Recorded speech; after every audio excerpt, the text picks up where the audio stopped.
Hey, thank you very much, Chris. Good afternoon or good morning, depending on where you live. Yeah, I'm going to spend a little bit of time this morning, or for me, it's morning, talking about how our dispatch centers or traffic operations centers share information. Got a couple of different ways that we do that. So we'll go through those. And if we could, there we go. So we have a process for sharing incident information with our internal groups, the ODOT stakeholders, and then we also have a method of sharing information with our 911 partners, or several of them, not all of them.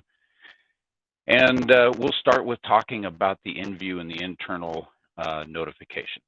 So just some background, TOX, Transportation Operations Center Systems, is our kind of a homegrown dispatch software, our CAD.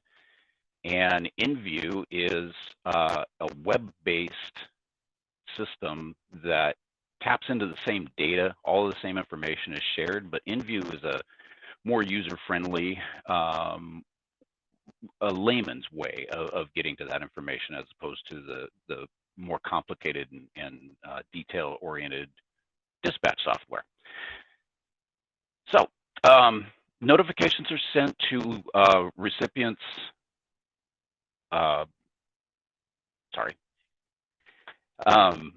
And we try to make it very, very practical for the dispatchers to get that information out. The InView notifications is mostly used for internal, but we've been engaging with some external customers also. So InView is, the notifications is subscription based. So you go in and you sign up for the things that you want to see. The sample there is actually one of my subscription setups, and you can see that I've got everything from automated type of alerts from weather stations or congestion, and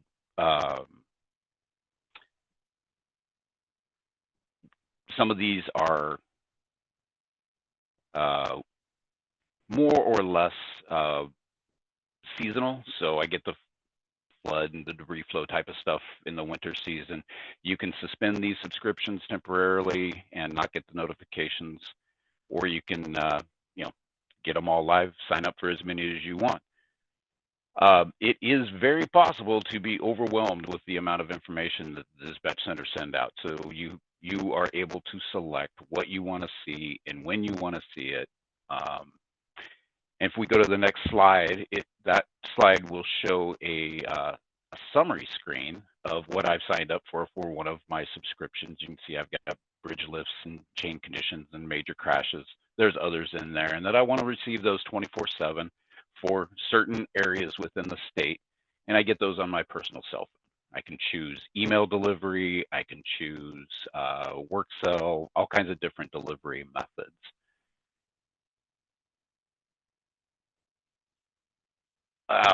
Once you get through the rules and the districts and the crews and all the information that you want to gather, it takes you to the summary screen, and we error check before you get to move on to make sure that you're actually going to get what you've signed up for. So in the TOX system, which this is a picture of, one slide back, please. There we go. This is where the dispatchers work for the event management. And you can see that over on the bottom left corner, there's a bunch of attributes. There's location on here and all of that.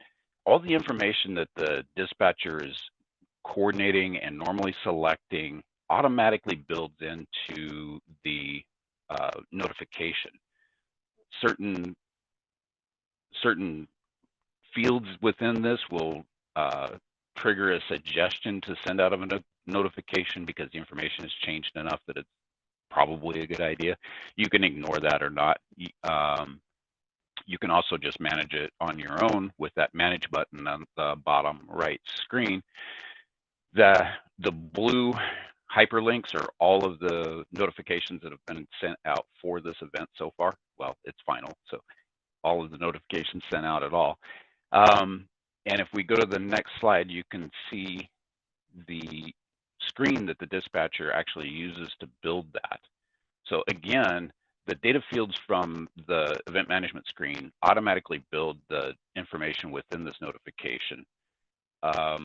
You can add more as a dispatcher. You can back some of it out if it's for whatever reason. But from here, this screen allows the dispatchers to manage anything that's going out pretty much publicly.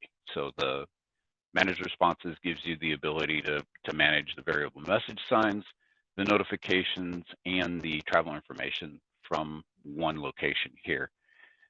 You'll see at the it's a little probably hard to see, but we have send internal, send external, and send both.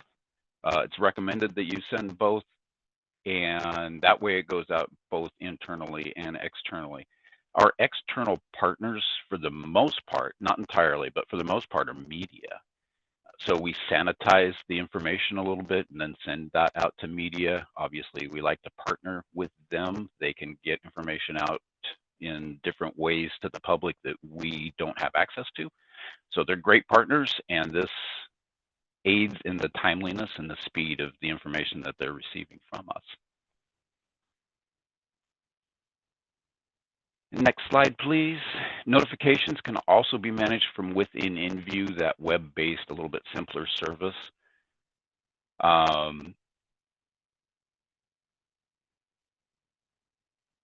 This utilizes all of the same backend services that Tox uses to send these notifications. It's just, again, it's a little bit more user-friendly, a little less techy, a little less dispatchy, if you will.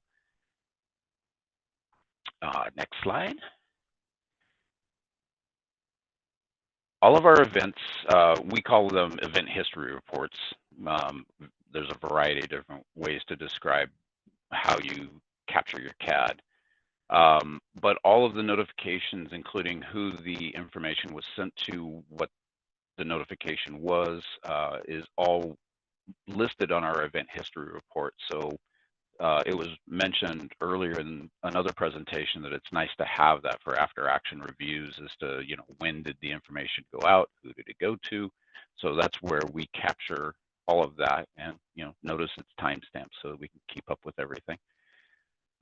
This provides the rules that are there, the individual recipients, and all of the text that went along with that. So that took us a while to build. The lessons that we've learned through this process is that if you're going to do self-subscription, it needs to be relatively easy to manage and figure out that you're subscribing to the things that you want to know about. As an example, our date and time picker is really, really awful.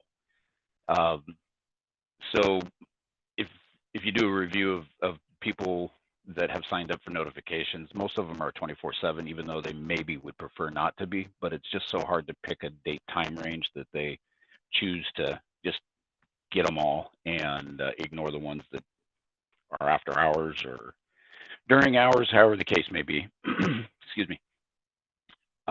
These rules need to allow for a lot of distinction.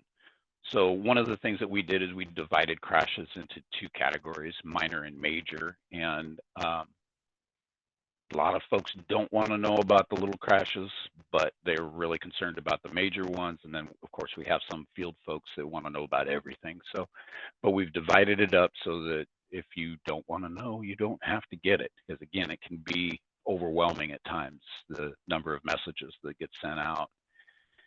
And probably one of the biggest things that we kind of struggle with at times is dealing with the cellular carriers. Of course, we have to have virtually every one of them available to choose from. They have different methodology for delivering their text messages. And of course, there's always new rules about spam and phishing and all of that good stuff that we always deal with, that the carriers actually deal with. But when those rules change, it sometimes impacts the delivery methodology and how things get out. And oftentimes we don't know about that right away. And that provides for a difficult situation where we don't know that they're not going out correctly, and the users don't know that they're not getting them because, well, how would they? So that's kind of our lessons from the toxin in-view notification system. Topic 2 is our CAD-to-CAD communication system. So we have what we call the Oregon Interoperability Service Exchange Service Bus, which is a lot of words. But basically what this does is it allows for our dispatch centers within ODOT to communicate back and forth with the dispatch centers, 911 centers, and OSP dispatch. This is really critical to our business. It's been in place for about 10 or 12 years now, and this has gone beyond end of life. The vendor that was supporting it is no longer supporting it. They turned the code over to us and said, good luck, we're out. So one of the things that we're dealing with now is trying to replace this. But if we go to the next slide, kind of shows a little bit about how the bus works. We have many of the dispatch centers along our US 97 corridor, which is a north-south corridor in Central Oregon. Goes from state line to state line. And it's really good to have that coordination kind of in a long corridor. And if we pop to the next one, what this process does is it allows for the quick confirmation of, depending on who arrives on scene first, they can get the information to us via CAD, and it's quick confirmation. It allows us to release travel information in a very timely way. It allows the TIM timeline, that notification process, that very beginning of the TIM timeline, to be a lot faster than it would be otherwise. And as again mentioned in other presentations, there's a resource management component. You know, how many people do we need to go? Do we need law enforcement? Can we handle it as a safety service patrol without any additional help? And it communicates about tows, hazmat, and all of that stuff that is involved in incident management.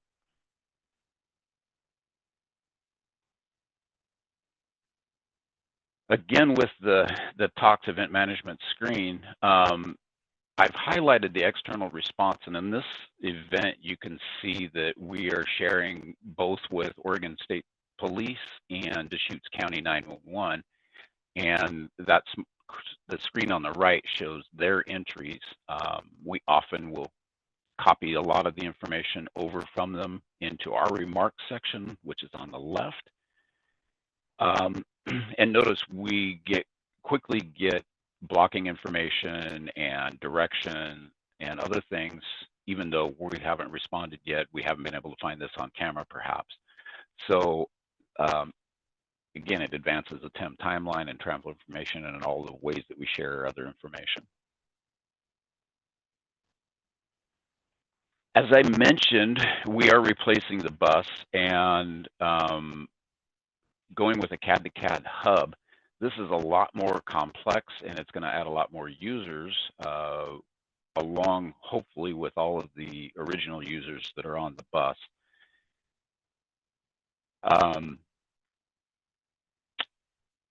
I guess it's not important to know the agencies, but these agencies are not the same agencies that are available on the US 97 corridor. Most of these are in the Portland metro area, and it'll be a really good addition to the information that we already have.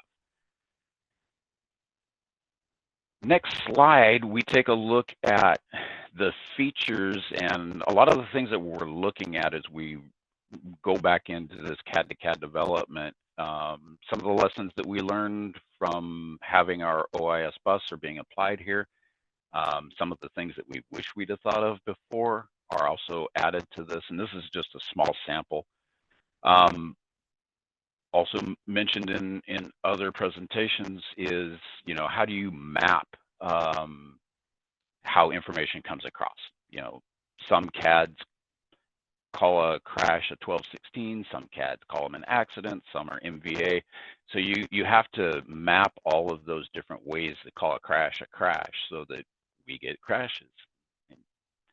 That actually takes quite a bit of effort and quite a bit of thought, depending on how many CAD integrations you have.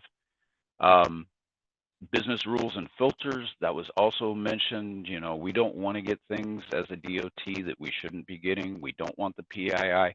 We don't want to know necessarily about a burglary that's happening at a location along a state highway.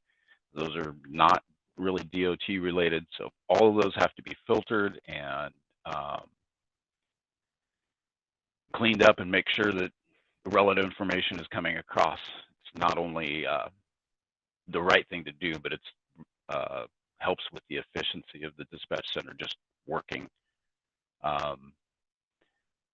So the last slide here is talking about the incident mapping. The other thing that I wanted to discuss or just mention quickly is thoughtful decisions around other agencies' data being archived into your system. We have had public records requests or FOIAs where they've requested other agencies' data from us. Again, their data is scrubbed so that we don't get a lot of stuff that shouldn't be released or needs to be redacted. But, you know, consider that if you're making the decision to integrate CADs with other folks. Chris, that's what I have for today.